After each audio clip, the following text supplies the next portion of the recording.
struggling after the in-class demonstration. So what I've done, I've set up a brand new project. I've created a folder on my desktop. I have called the project, as you can see here, called it Ken Burns. All that needs to happen here is I need to put it in, start importing the media and make it over. So I'm just going to go up to this little window here. I'm going to take it to editing. So I've got my two windows. This is the layout that I would like. Okay, so this is where yours should be. So I'm going to import some media. So to do that, I'm going to go to the top of the screen. I'm going to click File, and I'm going to go to Import. I have on my desktop a Ken Burns folder. Inside that are the images that you will find on the link that I've provided to you. So I'm just going to select them all. I'm going to import them. There they are here. I have my layout as a list. So see this here? Yours might look like that.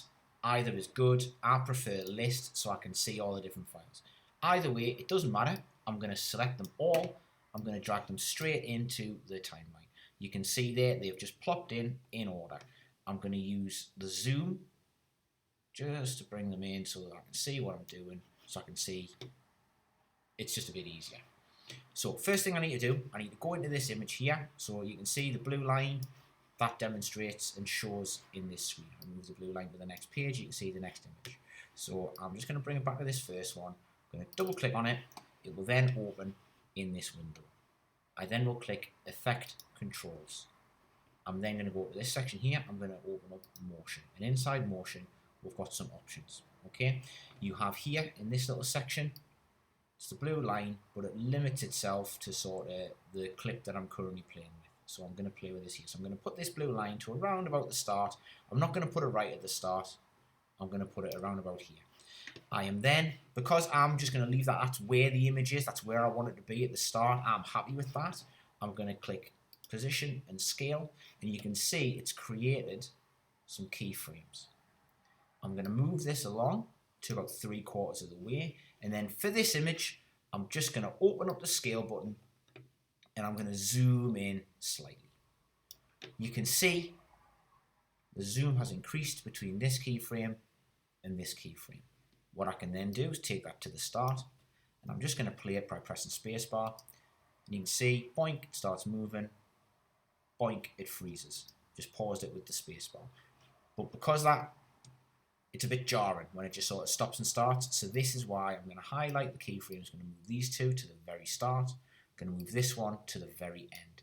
Now when I play it again, it's starting straight away, and the zoom happens all the way to the very, very end of the clip. Then it moves on to the next one. And then it's just a matter of repeating that process. So if I stay inside this window, go down to this clip down here, I'm going to double click on it.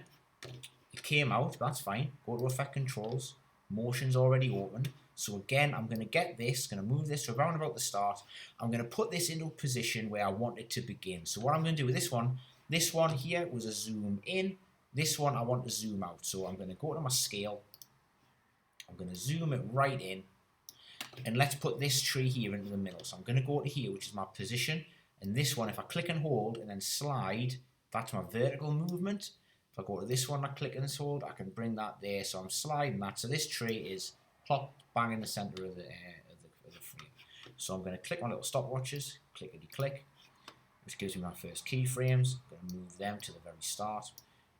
I'm going to bring my blue line to about 3/4 of the way across. So I want this at the end to have zoomed out. Now, don't want any black line here, so let's just bring that back in. That'll do. Yeah, so now take that to the end, bring this back, so I play it. So I'm going to press play on spacebar, so you can see I'm zooming out now. Let's go to the next image. So again, I've double clicked on it, it opens it here, Effect Controls. This time I'm going to play with the rotation, so we'll do something a little bit mad. So I'm going to open up rotation, and I'm going to make it just flip it 180. Actually, I'll just click on that 180. There, so it's nice. So we're upside down now. Ooh. Let's click, click, click. So I've got my keyframes. Take them to the start. Take this to about 3/4 of the way, and then I'm just going to bring that back to 0. Press enter. So it's going to do a full 360. Not 360, 180. But, look at that. rank. Don't want that. So let's zoom in as well. So now, let's see. So yeah, so you see that black?